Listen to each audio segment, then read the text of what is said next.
Acharam que eu não apareceria. Acharam que a vergonha me manteria longe. Fiquei olhando para o convite por quase 1 hora. Estava ali, sobre a mesa de metal, como se não soubesse o que carregava, um envelope branco, com bordas em relevo, meu nome impresso por extenso, Tenente-General Rebecca Cole. Quem o endereçou devia ter feito isso a partir de uma lista. Eles claramente não sabiam que eu não era Rebecca para aquela família havia anos. O lacre na parte de trás ainda não estava rompido, mas eu já sabia o que havia dentro.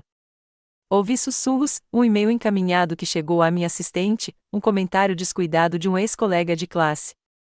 Mas não era real até aquele momento.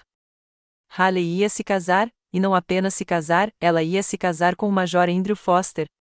A ironia era quase cirúrgica. 6 anos. Era esse o tempo desde a última vez que a voz da minha mãe cruzou as fronteiras estaduais para me encontrar, não para um aniversário, não para um pedido de condolências quando minha segunda missão quase me tirou a audição. Apenas silêncio. E agora isto, um soquinho elegante nas costelas, assinado não com amor ou carinho, mas com uma palavra naquela escrita familiar: comporte-se. A base em Stuttgart estava estranhamente silenciosa naquela tarde. Do lado de fora dos meus aposentos, o vento soprava contra o mastro da bandeira, fazendo o render em desafio. Lá dentro, o quarto continha a familiar esterilidade da disciplina, o tipo em torno do qual eu havia construído meus ossos, uma cama de aço, uma fileira de uniformes passados, um baú trancado com conteúdo que ninguém tocaria. Virei o convite nas mãos, como se ele pudesse mudar de forma. Quando bateram, foi uma batida dupla e nítida. Simons. Ele entrou sem esperar. General, disse ele, olhando para o envelope, eu ouvi. Claro que tinha. Simons tinha ouvidos de radar e a paciência de granito. Sentou-se sem perguntar. Não conversamos muito sobre assuntos pessoais, mas ele me conhecia desde que eu era um capitão inexperiente, com muita garra e pouca confiança. Você vai? Ele perguntou. Eu não respondi.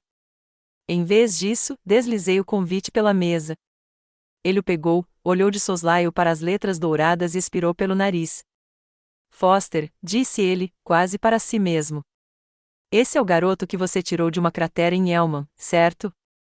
O mesmo, eu disse. Minha voz era firme, cortante. Simons recostou-se na cadeira. Você salvou a vida dele, e agora ele vai se casar com a sua irmã. O silêncio entre nós não era constrangedor. Era familiar, como tudo na minha vida. Tinha mais significado do que som. Simons não se intrometeu. Apenas esperou. Acha que eu devo ir? Perguntei finalmente. Ele me observou por um instante. Depende. Você vai lutar uma guerra ou enterrar um fantasma? Eu ri não do tipo que levanta peso, mas do tipo que reconhece uma cicatriz. Talvez só assistir uma queimar. Ele não sorriu. Então vá. Mas não use suas estrelas como armadura. Use-as como memória. Deixe que se lembrem de quem você se tornou sem elas.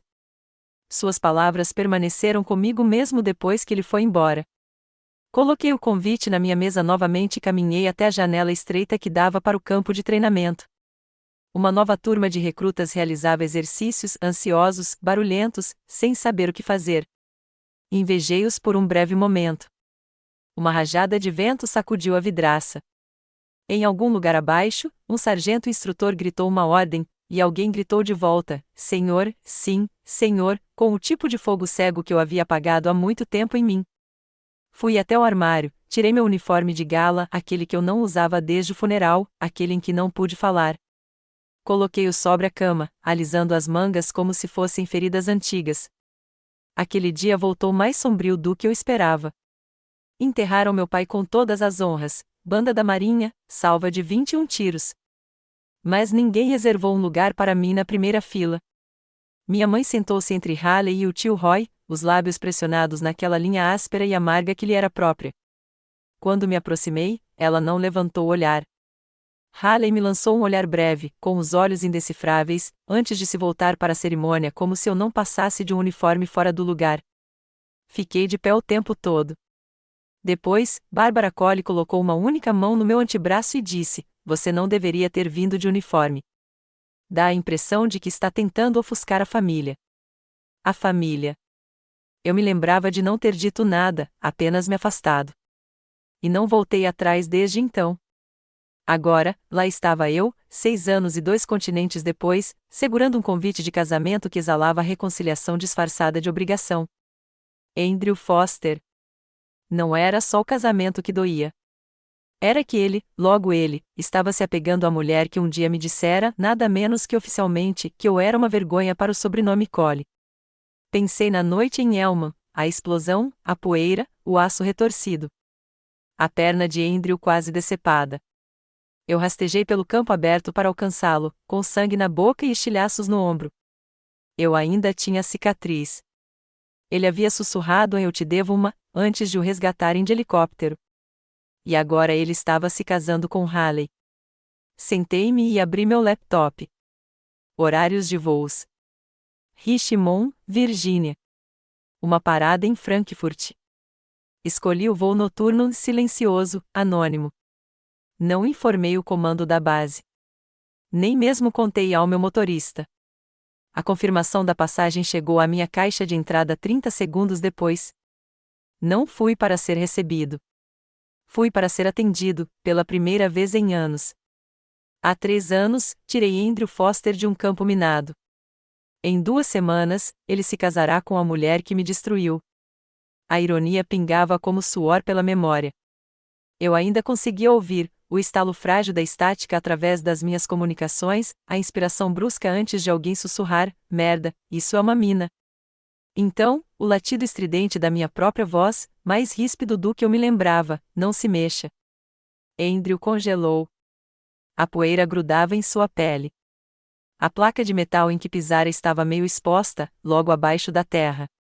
Ele não ousava respirar. Eu também não. Nos encaramos através de 3 metros de inferno aberto. Naquele momento de silêncio, algo não dito passou entre nós.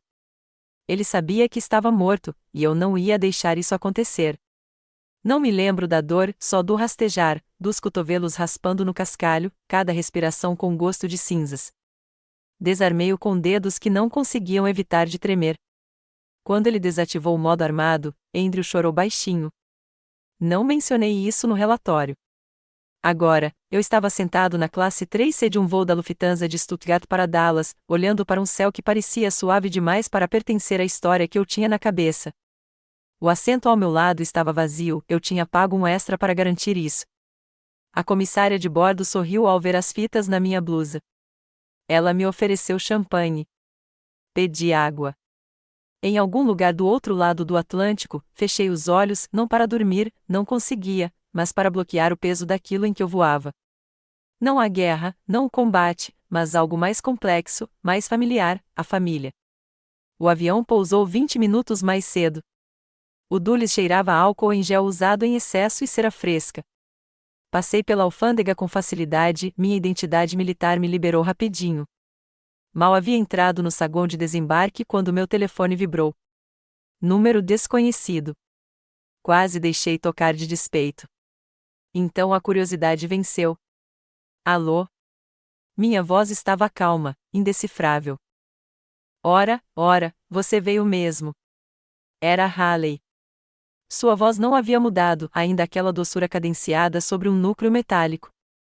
Ela conseguia fazer um elogio soar como uma acusação. Eu não disse que viria para comemorar, respondi, já caminhando em direção à escada rolante. Você não disse nada por 6 anos, disse ela, animada demais.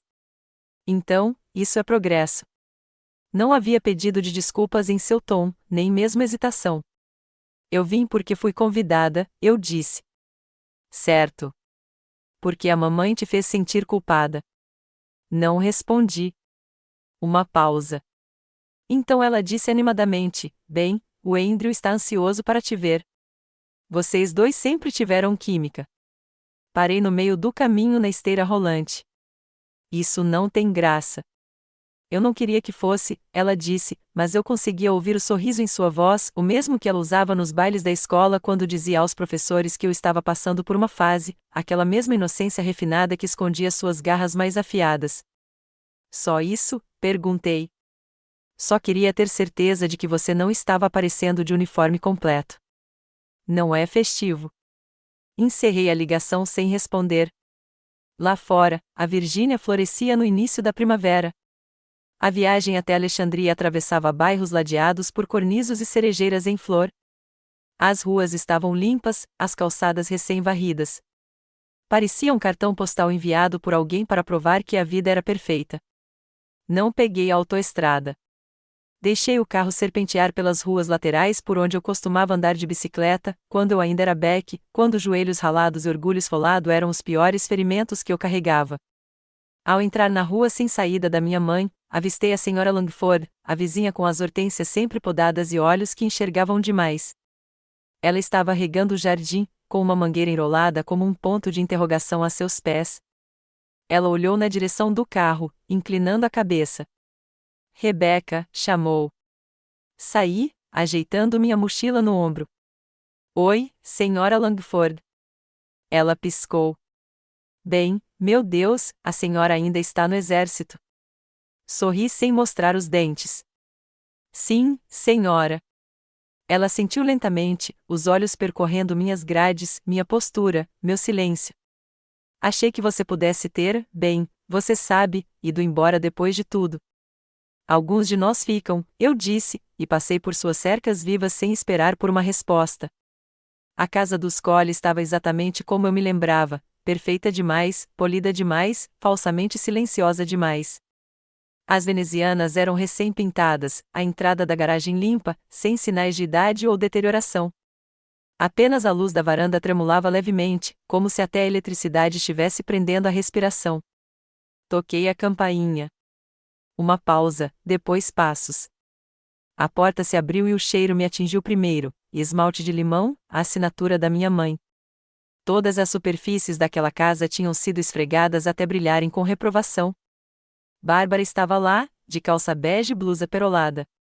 Seu cabelo estava preso com força, sem uma mecha fora do lugar.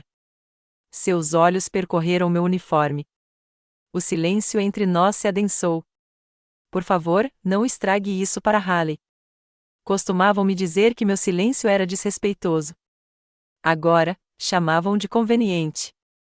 A sala de jantar não havia mudado, nem o lustre, nem a porcelana, nem a tensão que zumbia sob a mesa de mogno polido. 15 assentos, 14 corpos, um campo de batalha disfarçado de reunião familiar. Fiquei parado do lado de dentro do arco por um momento, observando-os. Bárbara se movia entre taças de vinho e guardanapos dobrados, como se estivesse se preparando para a realeza. Seus brincos refletiam a luz, pequenas âncoras de ouro, uma homenagem aos serviços prestados pelo meu pai. Haley estava sentada, já impecável em uma blusa de seda, rindo alto demais de algo que nosso primo Grant acabará de dizer. Ele não era engraçado, mas era charmoso o suficiente para que ninguém notasse, exceto eu. Eu notava tudo. Meu lugar estava esperando na outra ponta, não ao lado de Haley, nem mesmo no meio, onde eu poderia ser vista nas fotos de família que certamente seriam tiradas mais tarde. Não, o meu era ao lado do aparador, onde o calor da cozinha roçava minha nuca e a conversa raramente me alcançava. Puxei a cadeira. Ela rangeu. Haley ergueu o copo. A família, anunciou. Há novos começos, acrescentou Bárbara, lançando um olhar que poderia ter sido direcionado a mim ou talvez através de mim. Ao Major Foster e à futura noiva, disse o tio Dean. Nenhuma menção a mim, nenhuma apresentação, nenhuma Rebecca voltou, nenhum tenente-general Cole está aqui da Alemanha. Apenas um espaço em branco onde deveria haver um reconhecimento. Tomei um gole d'água. O vinho ainda não tinha chegado até mim. Talvez nunca chegasse. O ex-coronel sentado perto de Bárbara Wilkins, pensei, franziu a testa quando seus olhos encontraram os meus. Você me parece familiar, disse ele, meio que para si mesmo. Bárbara se inclinou rapidamente. Ah, Rebecca. Ela está servindo no exterior, fazendo trabalho de segurança. As palavras me atingiram como um tapa disfarçado de conversa fiada. Segurança, esclareceu Haley com um sorriso. Ela guarda portas, portas importantes, tenho certeza. Algumas risadas ecoaram pela mesa. Elas não chegaram perto de mim. Deixei meus olhos pousarem nos talheres, um garfo de salada, uma colher de sobremesa, uma faca cega demais para tirar sangue, mas afiada o suficiente para fingir. Meu silêncio não era submissão. Nunca foi. Mas aqui, nesta casa, com esta família, o silêncio sempre fora tratado como uma ameaça. Wilkins inclinou a cabeça novamente, estreitando os olhos. Espere um minuto. Afeganistão. 2012, FOB calma. Eu não pisquei. Sim, senhor. Sua boca se abriu, como se ele fosse dizer mais alguma coisa, e depois se fechou novamente. Ele olhou para Bárbara. Ela balançou a cabeça levemente. Ele voltou a se concentrar no prato. Deixei o silêncio crescer entre o tilintar de colheres e pigarros. Ninguém me fez nenhuma pergunta. Ninguém parou para me incluir. Eu poderia ser um fantasma bem vestido, mas até um fantasma causa arrepios. O garçom finalmente chegou ao meu lado da mesa com o vinho. Peguei a taça sem dizer uma palavra. Haley se virou para mim, com os olhos brilhando de prazer. Então, quanto tempo você vai ficar aqui, Beck? Ou está de plantão para guardar um silo de mísseis ou algo assim? Um sorriso irônico percorreu a mesa. Tomei um gole, deixei-o assentar e, em seguida, coloquei o copo lentamente na mesa. As pessoas que eu guardo, eu disse, com a voz calma, mas ponderada, têm mais patente do que esta sala inteira. Um silêncio se instalou, nem alto, nem raivoso, apenas parado. Até o lustre pareceu prender a respiração. Ninguém riu. Pela primeira vez, não sabiam onde me colocar, e isso os aterrorizou. Meu nome não estava no mapa de assentos, nem meu título. Estava impresso em papel cartão grosso perolado, disposto sobre um cavalete de latão logo na entrada da igreja, mesa por mesa, nome por nome. Enquanto meus olhos percorriam a sala, passando pelos acompanhantes dos primos e antigos vizinhos, não encontrei nada, nem Rebeca, nem General Cole, apenas silêncio impresso em fonte floral. Fiquei ali mais tempo do que pretendia, observando outros convidados passarem por mim, murmurando gentilezas, ajustando buquês, tirando fiapos invisíveis das lapelas. Uma mulher de saltos lilás estendeu a mão por trás de mim e bateu no quadro. Ah, mesa 8, perto do palco, gritou ela para o parceiro. Essa é por pouco. Olhei de novo. Mesa 12, canto inferior, perto da saída de incêndio, a saída de emergência. Claro. Bárbara havia mencionado isso casualmente naquela manhã, como se tivesse pensado nisso depois, enquanto me passava um prato de frutas que eu não havia pedido. Você ficará na mesa 12, fora da vista, para o bem de todos. Ela nem esperou que eu respondesse. Agora, lá estava eu, de uniforme azul, fitas retas, cabelo preso com precisão militar, parada como uma estátua na entrada da igreja, tentando não calcular o quão deliberadamente eu havia sido colocada à margem. A igreja era linda, eu admito. Lírios brancos emolduravam o altar. Cordas suaves de violino flutuavam dos alto-falantes. Uma mulher com fones de ouvido ajustava as fitas dos bancos com atenção cirúrgica. Os vitrais brilhavam em tons suaves de dourado e azul. Tudo era curado, controlado. Eu não fazia parte da curadoria. Bárbara se aproximou pela lateral, um toque de bege claro e calor humano. Você se arruma bem, disse ela, os olhos examinando minhas medalhas como se pudessem manchar o ar. Só lembre, sem imprensa. Se alguém perguntar o que você faz, diga que trabalha com logística. Eu a encarei. Eu comando brigadas. Ela inclinou a cabeça levemente. E você está aqui como convidada. Antes que eu pudesse responder, um fotógrafo passou rapidamente, a câmera clicando. Ele parou, olhou-me de cima a baixo e depois se virou para capturar uma foto em grupo de Haley rindo com 3 madrinhas. A lente não se moveu para trás. Uma voz atrás de mim sussurrou, frio aqui dentro, hein? Era um dos acompanhantes, rindo baixinho enquanto ajustava as abotoaduras. Ou talvez seja só a mãe da noiva. Eu não disse nada. A cerimônia foi breve e eficiente. Haley vestia branco, como se nunca tivesse sido questionado. Andrew estava ao lado dela, polido, formal, ilegível. Ele examinou os bancos uma vez e parou quando seus olhos roçaram os meus. Ele não sorriu, não assentiu, apenas olhou e depois desviou o olhar. Ninguém mencionou a mulher que arrastou seu corpo ensanguentado para fora de um campo minado. Aparentemente, isso não fazia parte do conto de fadas. Quando o padre pediu que familiares próximos se aproximassem para a bênção, levantei-me por hábito, mais por reflexo do que por desejo. Mas a mão de Bárbara chegou antes que eu pudesse me mover, leve, delicadamente, como se estivesse alisando uma ruga no meu casaco. Seus dedos repousavam logo abaixo do meu cotovelo. Sua voz, quase um sussurro: "Não vamos confundir as coisas", disse ela. "Hoje é o dia da Haley." Olhei para a mão dela e depois para o corredor. Haley e Andrew estavam ajoelhados, de cabeça baixa. Uma fileira de familiares os cercava. Eu poderia ter caminhado para frente. Ninguém poderia ter me impedido. Mas não era esse o ponto. O ponto era que eles acreditavam que eu não pertencia àquele lugar. Sentei-me. O violinista começou algo sentimental. Os convidados enxugaram os olhos. Flashes piscaram. Na recepção, minha mesa estava escondida atrás de uma coluna, ao lado de uma porta de serviço de buffet. O cartão de lugar dizia R. Collier em fonte pequena, sem classificação. O guardanapo era um tom mais claro que os outros, um acidente, talvez, ou uma mensagem. Um garçom serviu vinho nas taças ao meu redor, mas pulou a minha. Quando perguntei, ele olhou para a lista e disse: "Ah, convidado que não bebe." Não o corrigi. Do outro lado da sala, Haley flutuava como a chama de uma vela. Ela posava para fotos, rodopiava em branco, beijava o rosto, abraçava pessoas com o tipo de intensidade que só parecia possessão. Andrew mantinha uma das mãos na parte inferior das costas dela, a outra levemente enrolada no copo. Ele nunca mais olhou na minha direção. Em dado momento, uma mulher perguntou se eu trabalhava na segurança do local. Respondi que sim. Então, os brindes começaram. Bárbara ergueu a taça. Ao amor e à lealdade, duas coisas que esta família valoriza acima de tudo.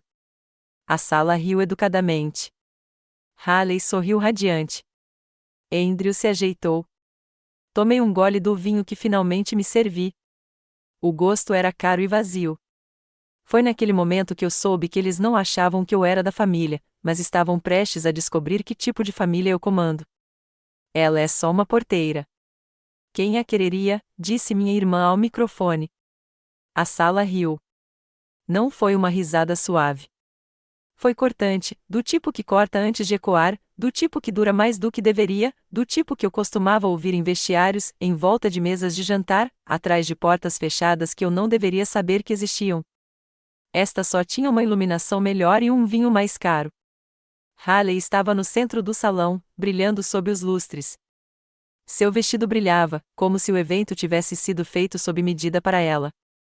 Ela segurava o microfone em uma mão e uma taça de champanhe na outra, equilibrada como uma rainha com coroa e cetro. Todos os olhares estavam voltados para ela. Ela vivia para isso. Pensar, disse ela docemente, examinando a sala, até minha irmã mais velha chegou aqui esta noite, viajando de onde quer que esteja agora, guardando as portas da grandeza. Ela sorriu, virando-se levemente para minha mesa. Todos, uma salva de palmas para a sentinela silenciosa em nossas vidas. Mais risadas, algumas palmas educadas. Um ou dois convidados se mexeram, desconfortáveis, mas a maioria apenas sorriu e ergueu os copos, alheios ou, pior, cúmplices. Bárbara interrompeu da sua mesa, com a voz carregada de autoridade. Ela é a vergonha desta família, mas pelo menos chegou a tempo. Pronto. A sala inteira se inclinou, divertida. Levantei-me, não rapidamente, nem com raiva, mas lenta e firmemente, como algo inevitável se desenrolando. Andrew já me observava. Ele não tinha rido, não tinha sorrido, apenas observado, como alguém observa uma tempestade se formando sobre águas calmas. O sorriso de Haley vacilou por um instante, apenas o suficiente para ser registrado. Então ela ergueu o microfone novamente. "Ah, qual é?" Ela riu. "É brincadeira. Relaxa, Rebecca. Você sempre levava tudo." Então Andrew se moveu. Deu um passo à frente deliberado, sem pressa, sem hesitação, apenas decidido. A conversa parou no meio da frase.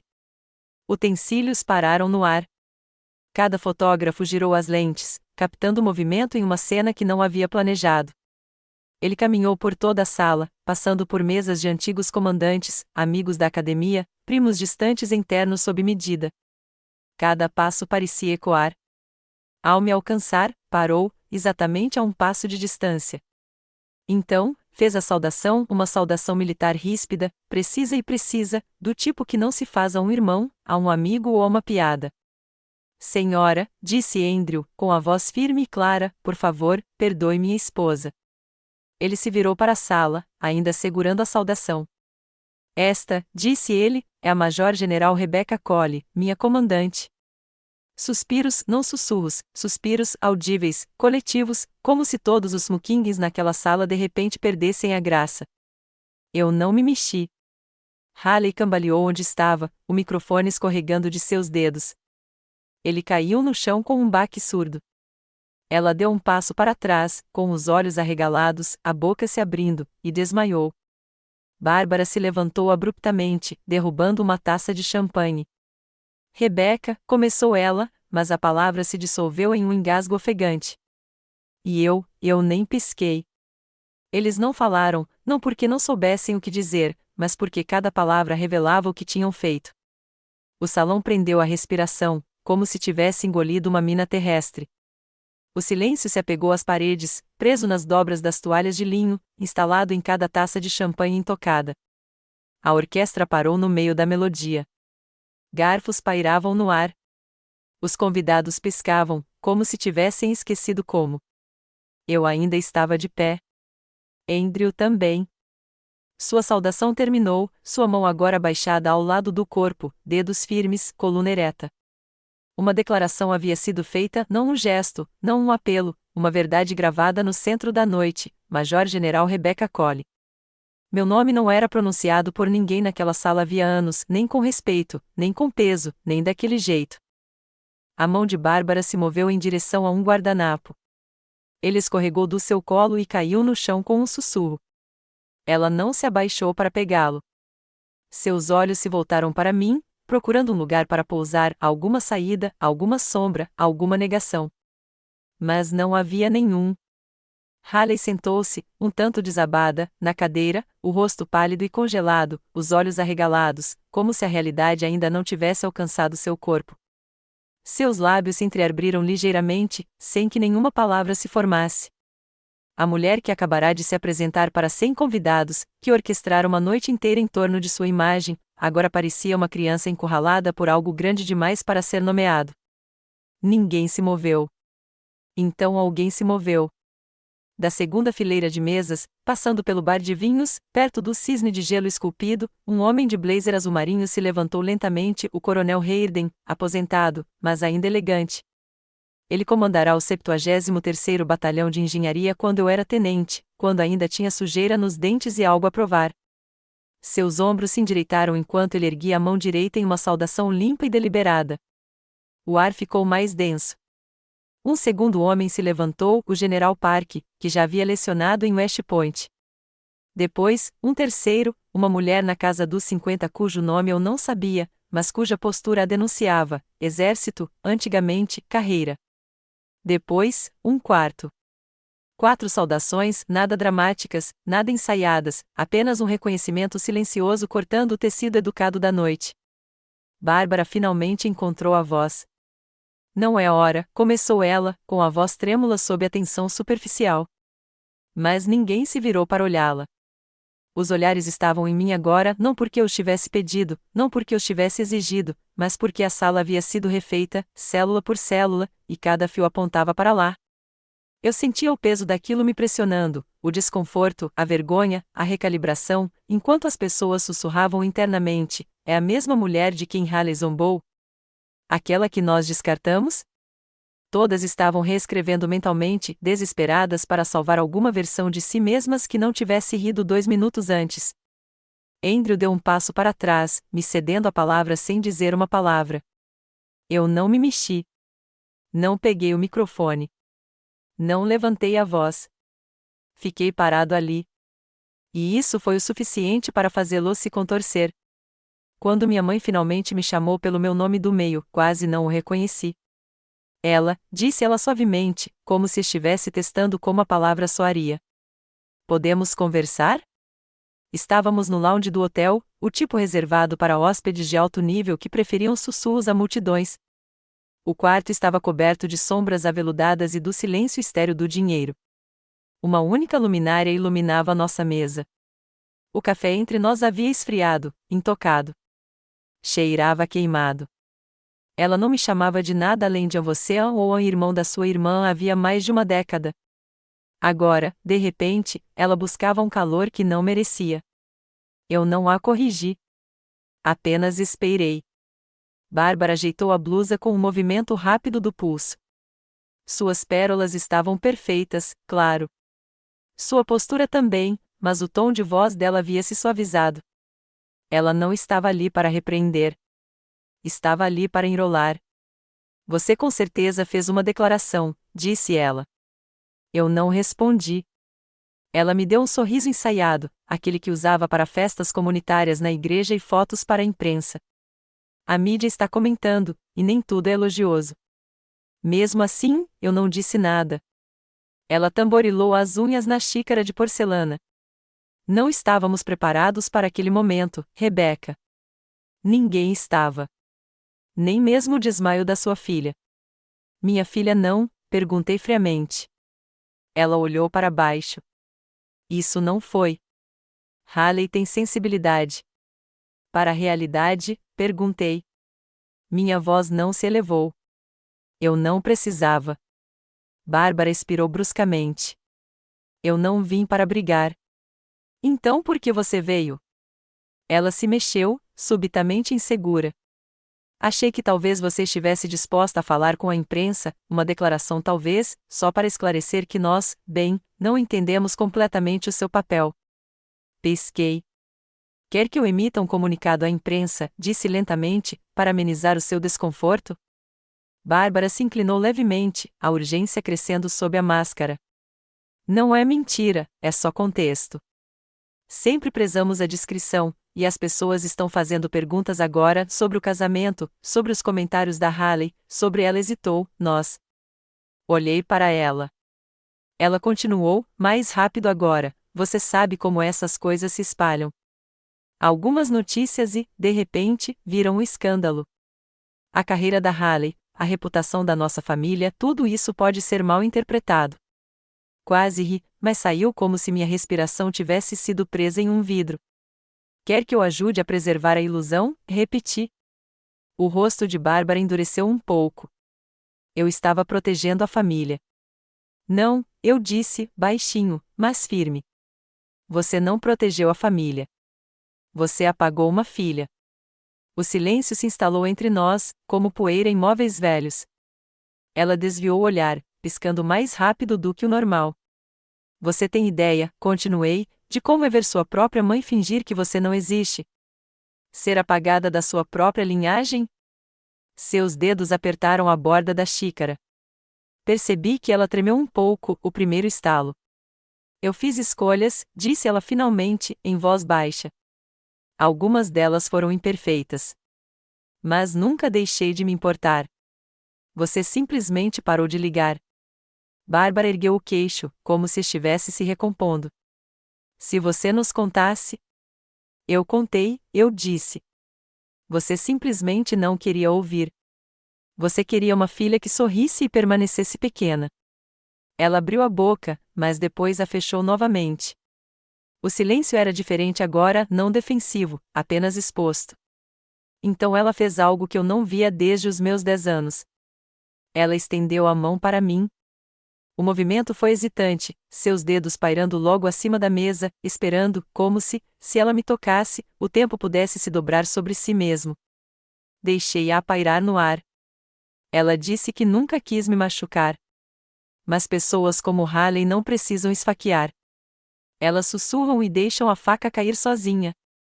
Nós nos encontramos no café logo depois do saguão do hotel, daqueles projetados para silêncios educados e chás caros.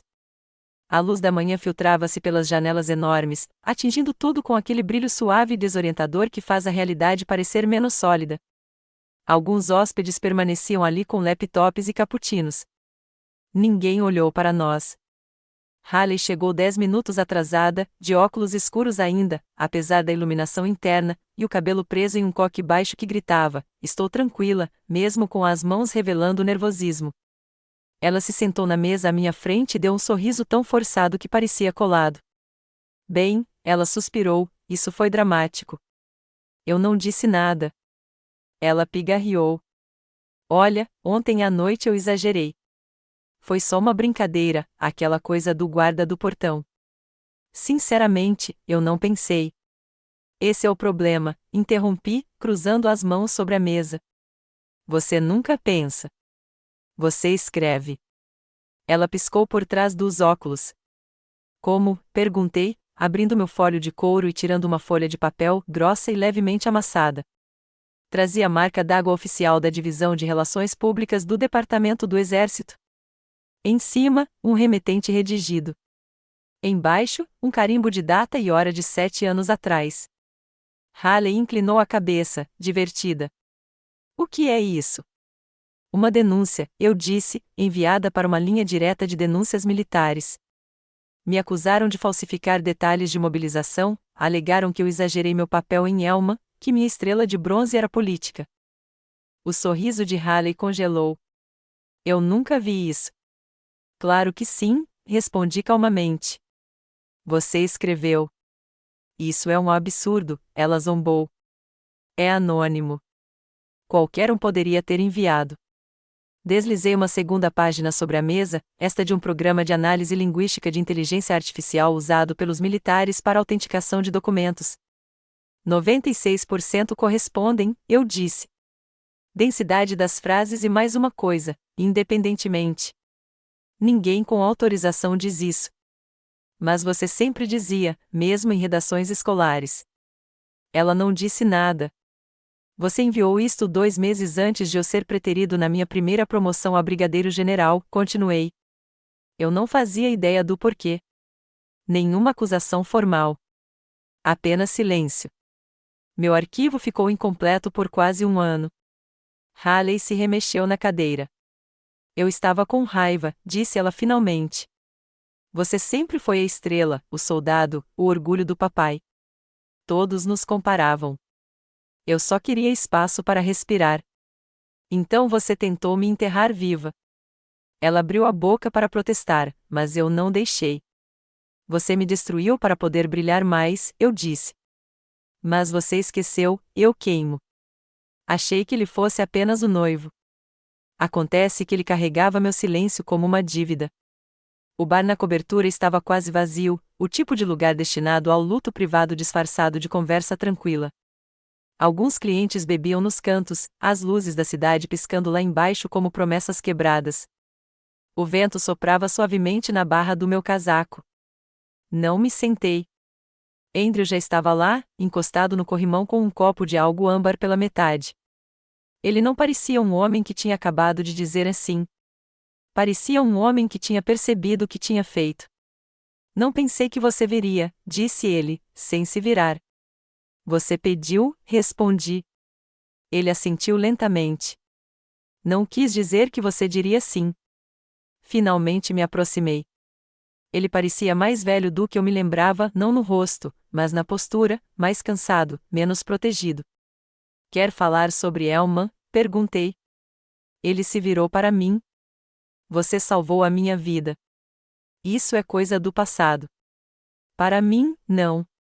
Uma pausa se estendeu entre nós, do tipo que não é nem confortável nem hostil, apenas plena. Ela não sabe, sabe? Perguntei. Ele balançou a cabeça. Eu nunca contei a Haley sobre o campo minado, sobre o que você fez.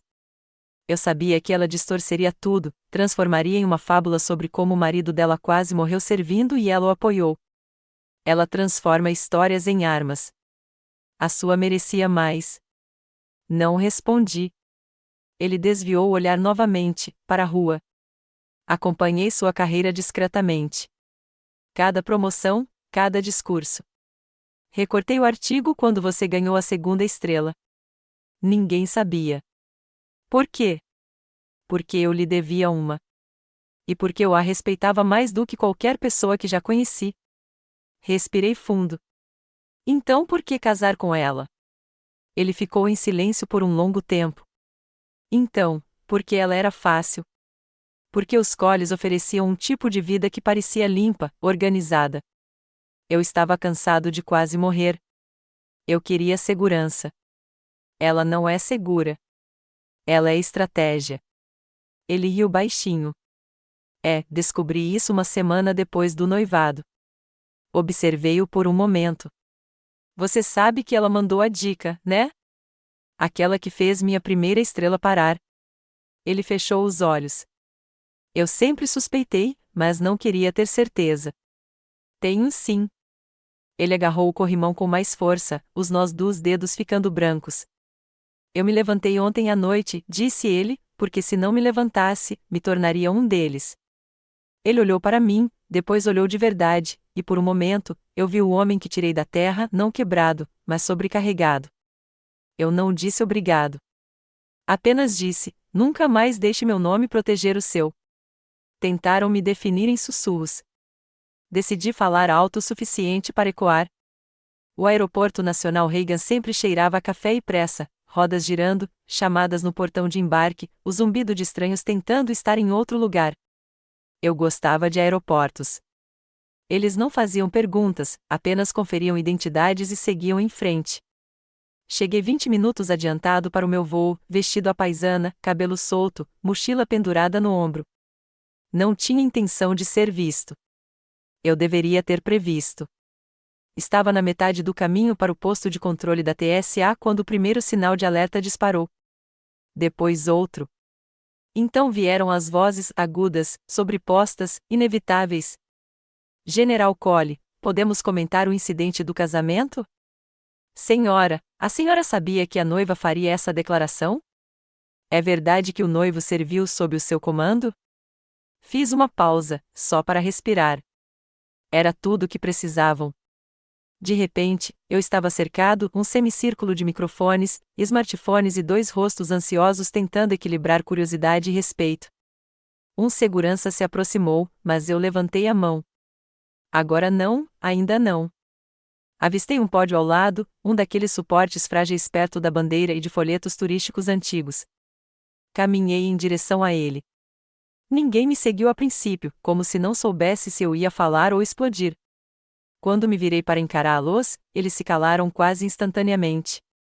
Eu sei por que vocês estão aqui, comecei. E sei o que vocês querem, uma citação, uma reação, uma manchete, algo cortante o suficiente para cortar, suave o suficiente para vender. Eles esperaram. Encontrei seus olhares, um por um. Eu não sou o fracasso da minha família, disse eu, com a voz serena. Eu sou o silêncio deles tornado visível. A sala se moveu. A imprensa piscou. Ninguém estava digitando ainda, eles estavam ouvindo. Por anos, continuei, servi meu país enquanto era excluído da minha própria história. Usei uniforme enquanto me diziam que manchei o nome da família. Conquistei minha patente com sangue, não com aprovação. Alguém sussurrou, droga. Enfiei a mão no bolso do casaco e tirei uma única folha, o resumo da missão ainda quente da impressora daquela manhã. A partir de hoje, eu disse, estou lançando a Fundação Resiliência. É uma rede de apoio e recurso jurídico para militares cujas carreiras foram prejudicadas por traições pessoais, de familiares, cônjuges e até amigos. Porque às vezes as feridas mais profundas vêm daqueles que dizem nos amar. Um momento de silêncio, uma onda de câmeras clicando novamente. Não se trata de vingança, eu disse. Trata-se de visibilidade. Se você foi apagado, marginalizado, manipulado, renegado, nós o vemos. Você ainda serve. Você ainda importa. A primeira mão se ergueu, um repórter perto do fundo. Assenti. General, o senhor está dizendo que sua família sabotou sua carreira? Dei de ombros, sem muita convicção. Seja à vontade para conectar seus próprios pontos. Eu já conectei os meus.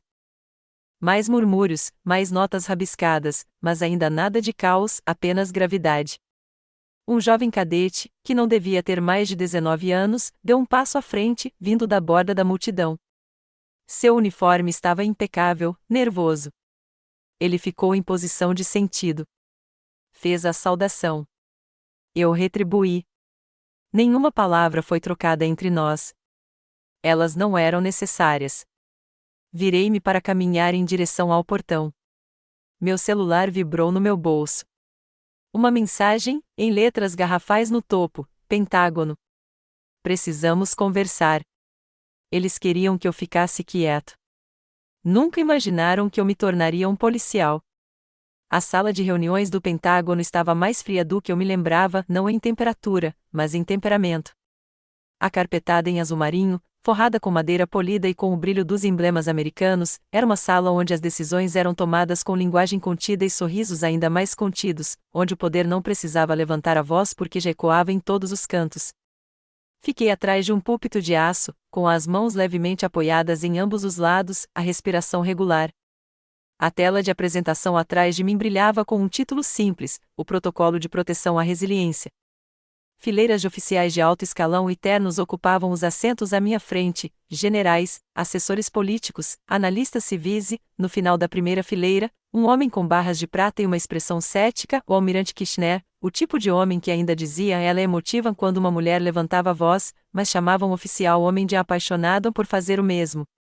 Comecei. Este protocolo aborda uma fratura silenciosa em nossa cadeia de comando.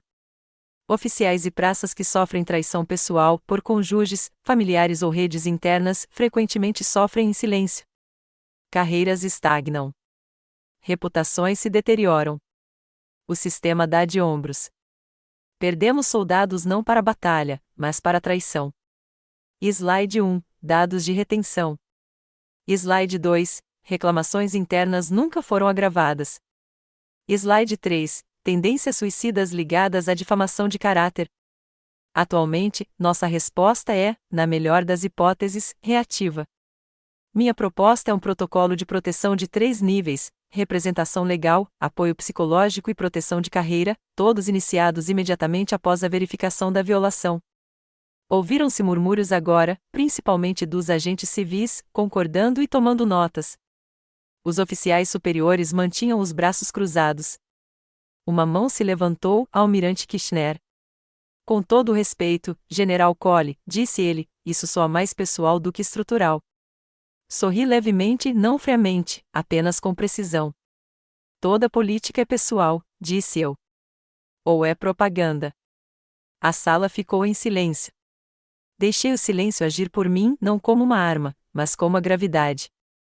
Não me apressei em preenchê-lo. Não precisava. Temos protocolos para traumas de campo de batalha, para perdas em combate. Mas e quanto à traição daqueles que nos dizem que estão seguros? Quando sua mãe vaza seu registro, quando sua irmã destrói anonimamente sua credencial, quando um cônjuge troca sua confiança por atenção. Essas não são questões de tabloides. São ameaças operacionais. Um coronel mais jovem, perto do fundo, digitava furiosamente em seu tablet. Um analista civil inclinou-se para a frente, assentindo. Kirchner não falou mais nada. Encerrei a apresentação com uma única frase: treinamos nosso povo para sobreviver à guerra. É hora de ensinarmos a instituição a defendê-los da paz. Então dei um passo para trás. A sala não explodiu. Não bateu palmas. Não é assim que funcionam as salas de poder. Mas o subsecretário de Defesa se inclinou, cruzou as mãos sobre a mesa e disse calmamente: nós vamos financiar. Isso foi o suficiente. Isso foi tudo. Costumavam dizer que eu era a desgraça da família Colley. Então, deixei o nome para trás, mas guardei as lições. O jardim da frente estava em plena floração, narcisos margeando a calçada, hortênsias florescendo como se tivessem algo a provar. Era o mesmo de que eu me lembrava, só que menor, menos imponente. O gramado sempre fora o orgulho de Bárbara, uma metáfora bem cuidada para a ordem e controle. Fiquei na beirada, observando as cortinas se moverem na janela da sala. Ela tinha me visto chegando. Quando abriu a porta, Bárbara não estava usando suas pérolas, nem batom, apenas um cardigã claro e uma blusa com botões que não combinavam muito bem. Seu cabelo estava mais ralo agora, preso em algo que tentava ser um coque, mas não segurava. Ela tentou sorrir. Eu não. Entre, disse ela. Sua voz havia perdido a nitidez, idade ou memória, ou talvez apenas o esforço de manter tantas mentiras em segredo. A casa cheirava a esmalte de limão, como sempre, mas por baixo havia algo mais, um vazio, como se as paredes tivessem parado de tentar guardar segredos. Não fomos muito longe, apenas até a sala da frente, 2 cadeiras, nada de chá, nada de pretensão. Bárbara sentou-se primeiro. Fiquei em pé até ter certeza de que queria estar ali. Ela cruzou as mãos no colo e olhou para mim, como se temesse que eu pudesse me dissolver diante dela. Eu não sabia como te proteger sem te apagar, disse ela finalmente.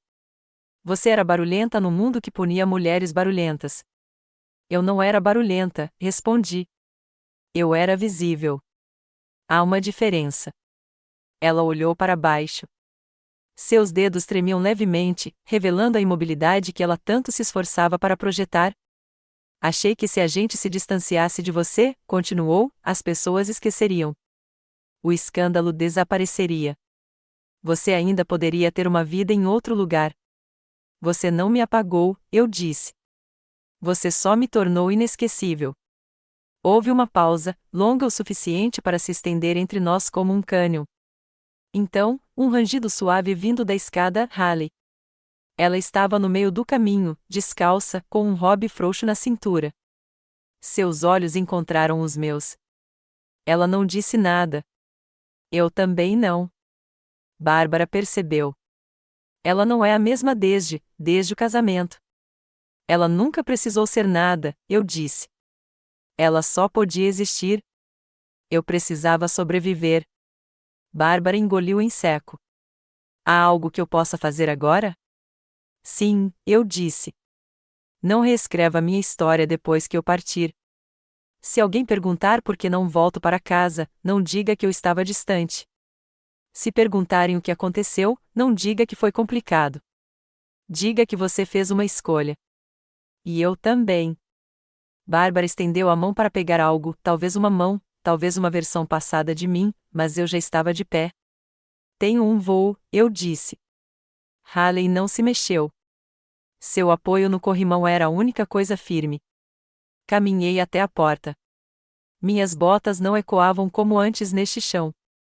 Engraçado que o tempo apaga e o que se recusa a tocar. Saí sem abraçá-la, mas não bati a porta. Isso também foi uma escolha. Reputação é o que dizem quando você se vai. Legado é o que permanece quando eles se calam. As cadeiras dobráveis não combinavam, algumas balançavam. As luzes fluorescentes no teto zumbiam levemente, lançando ao ambiente um brilho suave e democrático. Não havia hierarquia. Apenas pessoas, maltratadas, um pouco tortas, talvez, mas intactas. O centro comunitário cheirava a café queimado e determinação. Eu gostava. Fiquei na frente, com as mangas arregaçadas o suficiente para mostrar que não estava ali como general, mas não a ponto de me esquecer de que um dia estive. A faixa da Resilience Foundation pendia torta atrás de mim, com os cantos puxados por fita adesiva velha. Mas a mensagem impressa nela era clara: não apagamos os feridos, nós os empoderamos. Cerca de 30 pessoas apareceram, algumas uniformizadas, outras em trajes comuns. Uma mulher usava um crachá com a inscrição AV. Pigarreei. Você não é o que disseram que você é, comecei. Você não é instável, nem dramática, nem muito difícil. Você é uma testemunha, e não envergonhamos mais testemunhas. Nós as treinamos para liderar. Houve uma pausa, depois uma pequena onda de acenos de cabeça.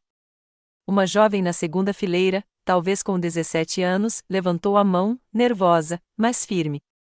Minha irmã foi dispensada ano passado, disse ela. O comandante dela disse que ela era muito emotiva para a unidade. Ela tentou denunciar assédio e, de repente, tinha uma avaliação psicológica em seu registro. Sua voz falhou na última palavra. Ela engoliu em seco. Ainda tenho as cartas, acrescentou. Mas ninguém vai aceitar o caso dela.